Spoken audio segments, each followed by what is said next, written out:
Rodrigo Duterte campaigned on a single stark promise: to rid the Philippines of drugs. He had built a reputation in Davao City, earning the nickname the Punisher for his ruthless approach to crime.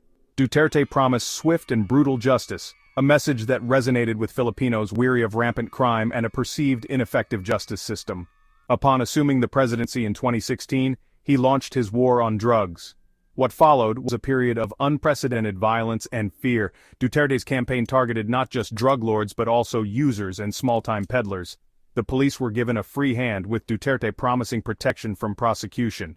A climate of impunity descended upon the country. The streets became killing fields, littered with the bodies of suspected drug offenders. The victims were overwhelmingly poor, often found dumped in slums with cardboard signs proclaiming their guilt. The government justified the killings as necessary casualties in the fight against drugs. They claimed that those killed were resisting arrest, or had engaged in shootouts with the police.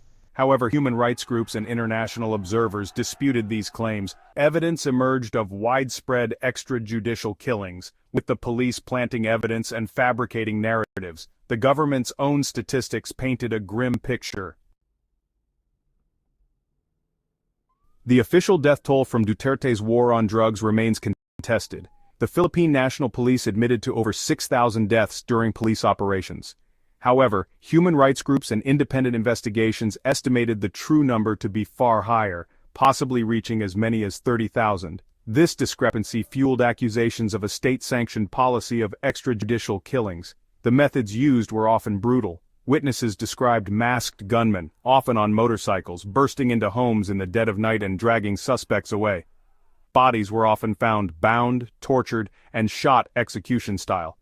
The police claimed these were the work of vigilantes, but the systematic nature of the killings pointed to a more organized effort. The war on drugs had become a war on the poor.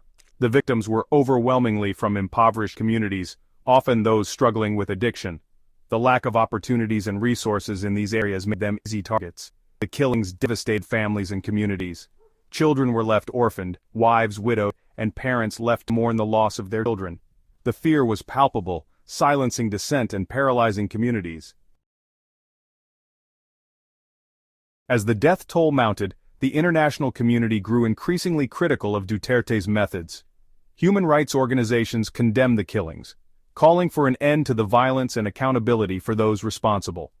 The International Criminal Court, or ICC, opened a preliminary examination in 2018, followed by a formal investigation in 2019 into possible crimes against humanity.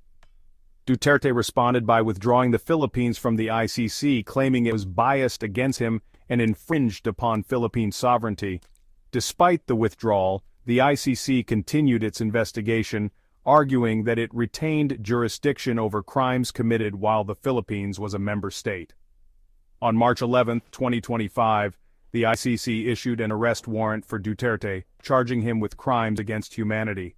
The charges stemmed from his role in the war on drugs, specifically the systematic and widespread killings that took place under his watch. The arrest sent shockwaves through the Philippines and the international community. It was a watershed moment, marking the first time a former head of state from Asia had been indicted by the ICC. The arrest warrant put pressure on the Philippine government to cooperate with the ICC. Initially, there was resistance. Duterte remained defiant, vowing to fight the charges and never set foot in The Hague. However, the political landscape had shifted. Duterte's successor, Ferdinand Marcos Jr., faced a dilemma. While he wanted to distance himself from the excesses of the previous administration, he also had to contend with Duterte's enduring popularity among a significant portion of the population. Ultimately, Marcos Jr. chose to comply with the ICC's arrest warrant, stating that it was the legal obligation of the Philippines. Duterte was arrested in Manila and flown to The Hague to face trial. The arrest divided the nation. Duterte's supporters rallied to his defense, denouncing the ICC as a tool of Western imperialism and calling for his release. They argued that the war on drugs was necessary to restore order, and that Duterte was a strong leader who had the best interests of the country at heart. On the other side were the victims' families and human rights advocates, who saw the arrest as a long overdue step towards justice. They hailed it as a victory for the rule of law and a testament to the power of international justice mechanisms. The international community watched closely, with many expressing hope that the trial would shed light on the atrocities committed during the war on drugs and hold those responsible accountable.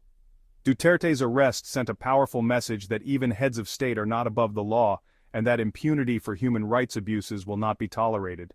The implications of the trial extend far beyond the Philippines. It sets a precedent for holding leaders accountable for their actions, regardless of their power or status. The outcome of the trial remains uncertain, but one thing is clear: the world is watching, and the fight for justice for the victims of Duterte's war on drugs is far from over.